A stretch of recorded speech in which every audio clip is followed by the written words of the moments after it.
নজর রাখতে হচ্ছে ওয়াকফ আইনের প্রতিবাদ বাসন্তী হাইওয়েতে, সেখানে আইএসএফ এর এই অবরোধ। শিয়ালদায় ওয়াকফ প্রতিবাদ কর্মসূচি, বিক্ষোভকারীদের কলকাতায় আসতে বাধা দেওয়ার অভিযোগ।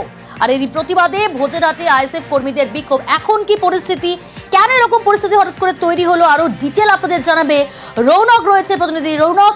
কি কারণে এরকম পরিস্থিতি হঠাৎ তৈরি হলো এবং একই সঙ্গে বাসন্তী হাইওয়েতে আইএসএফ এর যে অবরোধ, সেই অবরোধ কি উঠে গেছে? দেখো, একেবারে এক্ষুনি যে ছবিটা তোমাকে দেখাবো, বাসন্তী হাইওয়ের বৈরামপুরে একের পর এক গাড়ি দাঁড়িয়ে রয়েছে। এখনো কিন্তু যানবাহন কার্যত চলাচল করছে না। ইতিমধ্যে আইপিএস পদমর্যাদার যে পুলিশ আধিকারিকরা তারা রয়েছেন, বিশাল ফোর্স মোতায়েন করা হয়েছে।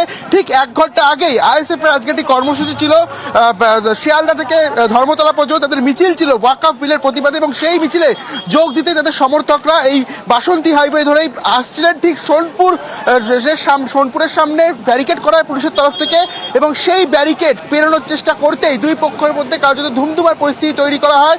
এবং তাদের পক্ষ থেকে অভিযোগ করা হচ্ছে কলকাতা পুলিশের তরফ থেকে লাঠিচার্জ করা হয়েছে, এবং কলকাতা পুলিশকে লক্ষ্য করে একাধিকবার ইট বৃষ্টি করা হয়, এবং সেই বিষয়কে কেন্দ্র করে ব্যাপক উত্তেজনা ছড়ায়। এই ভাঙড়ে দফায় দফায় উত্তেজনা ছড়ায়। এখনো যে চিত্র দেখতে পাচ্ছ, কলকাতা পুলিশের হায়ার অফিসিয়ালস তারা এখানে রয়েছে, র্যাপিড অ্যাকশন ফোর্স মোতায়েন করা হয়েছে, গোটা এলাকায় টহলদারি করা হচ্ছে এবং যানবাহন চলাচল স্বাভাবিক করার জন্য তারা চেষ্টা করছেন। কিন্তু তোমাকে দেখাবো, যতদূর দেখা যাচ্ছে বাসন্তী হাইওয়ে এদিকে যে জায়গাটি সেটি চলে যাচ্ছে একেবারে, এই জায়গাটি পুরোপুরিভাবে অবরুদ্ধ, এবং কলকাতা যাওয়ার যে রাস্তা গোটা বাসন্তী হাইওয়ে কিন্তু বৈরামপুর পর্যন্ত পুরোপুরিভাবে অবরুদ্ধ। সারি সারি গাড়ির লাইন দাঁড়িয়ে রয়েছে, এবং যারা সমর্থক আইএসএফ এর তাদেরকে তুমি দেখতে পাচ্ছ এখানে কিন্তু তারা দাঁড়িয়ে রয়েছে। যদিও বা পুলিশের তরফ থেকে বারংবার বলা হচ্ছে তাদেরকে ফিরে যাওয়ার জন্য, এবং পুলিশের তরফ থেকে ঠিক বৈরামপুরের সামনেই ব্যারিকেড করা হয়েছিল, এবং অনুমতি ছাড়া এত যে একটা মফ শহর কলকাতার দিকে যাচ্ছিল, তাদেরকে যেতে দেওয়া হবে না, এইরকমই একটা বিষয় কিন্তু তারা বলেন পুলিশের তরফ থেকে। এবং তখনই উত্তেজনা ছড়ায়। আইএসএফ কর্মীর সঙ্গে কিন্তু পুলিশের কার্যত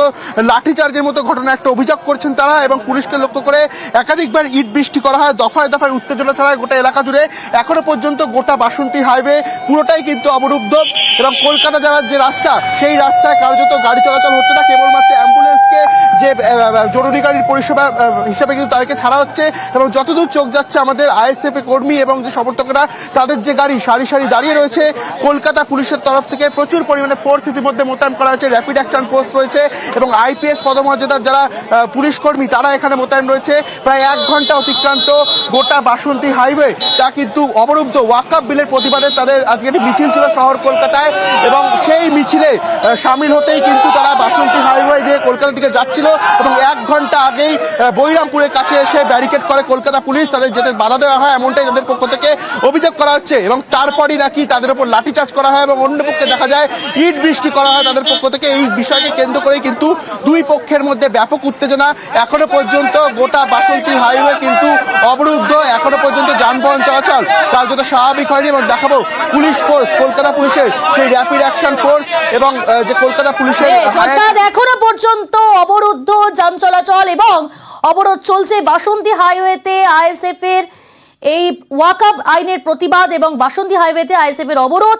শিয়ালদায় ওয়াকফ প্রতিবাদ কর্মসূচি, বিক্ষোভকারীদের কলকাতায় আসতে বাধা দেওয়ার অভিযোগ। প্রতিবাদে ভোজেরহাটে আইএসএফ কর্মীদের বিক্ষোভ। আর এই বিক্ষোভ অবরোধ সরাতে পুলিশের লাঠিচার্জ, গার্ডরেল ভাঙতে গেলে পুলিশের লাঠি।